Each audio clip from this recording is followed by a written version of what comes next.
So, the story kicks off in Manhattan with Bill Harford, a high-end doctor, and his gorgeous wife, Alice. They're getting ready for this massive, fancy party thrown by a billionaire named Victor Ziegler. Bill's being a bit of a nag, telling Alice to hurry up because they're late. They leave their daughter, Helena, with the sitter, Ross, and promise to be back by 1 a.m. Once they get to the mansion, it's all old money vibes and elite guests. Bill bumps into Nick Nightingale, an old med school buddy who dropped out to become a professional piano player. While Bill is catching up with Nick, Alice gets cornered by this smooth-talking Hungarian guy named Sandor who tries to hit on her. Meanwhile, Bill is getting flirted with by two models who tell him they want to take him to the end of the rainbow, which is code for, let's go do something scandalous. The night takes a dark turn when Victor pulls Bill upstairs. Turns out, a woman named Mandy has overdosed in Victor's private bathroom. Bill saves her life, and Victor basically tells him, keep this between us, okay? The next night, Bill and Alice are chilling at home when things get real. Alice gets annoyed because Bill seems way too chill about other men hitting on her. She snaps and tells him about a secret crush she had last summer at Cape Cod. She admits she saw a random naval officer and was so obsessed that she was ready to ditch Bill, their kid, and her whole life just for one night with this stranger. This absolutely floors Bill. He starts spiraling, picturing his wife with another guy on loop.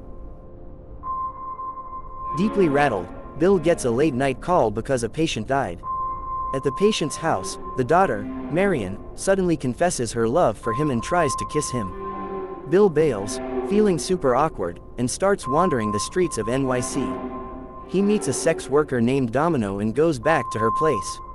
They're about to get into it when Alice calls his cell, which snaps him back to reality. He pays Domino and leaves without doing anything. Searching for a distraction, he tracks down Nick Nightingale at a jazz bar. Nick lets slip that he's playing at a super-secret, high-stakes costume party at a remote mansion. Bill gets obsessed and bullies Nick into giving him the password, Fidelio. Bill rents a cloak and a mask from a weird shop owner named Milik and heads to this mansion in Somerton. He gets through the door with the password, but what he finds is insane.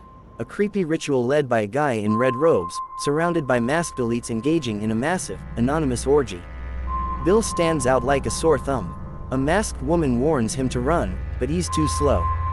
He gets caught in the red cloak. Guy tells him to take off his clothes in front of everyone. Just as things are looking fatal for Bill, the woman who warned him steps up and says she'll sacrifice herself to save him. Bill is kicked out with a terrifying warning, keep your mouth shut, or else. The morning after, and it's not pretty. The next few days are a paranoid nightmare. Bill looks for Nick, but he's vanished. Word is he was beaten up and sent back to Seattle. Bill goes back to see Domino, only to find out from her roommate, Sally, that Domino just tested positive for HIV. Then, Bill sees a headline, Mandy, the girl from the party, is dead from an overdose. He's convinced she was the masked woman who saved him. Finally, Victor calls Bill over for a chat. Sitting over a pool table, Victor admits he's part of the secret society. He claims the whole sacrifice and the threats were just a theatrical stunt to scare Bill off. But Bill isn't buying it. He can feel that something much darker happened. The ending. Bill gets home, totally broken. He walks into the bedroom and sees his Somerton mask sitting on the pillow right next to a sleeping Alice. He breaks down, wakes her up, and tells her everything. The movie ends with them at a toy store with Helena. Alice says they're lucky to have survived the dream, but she makes it clear that just because they're okay now, it doesn't mean the truth they found out about each other isn't real.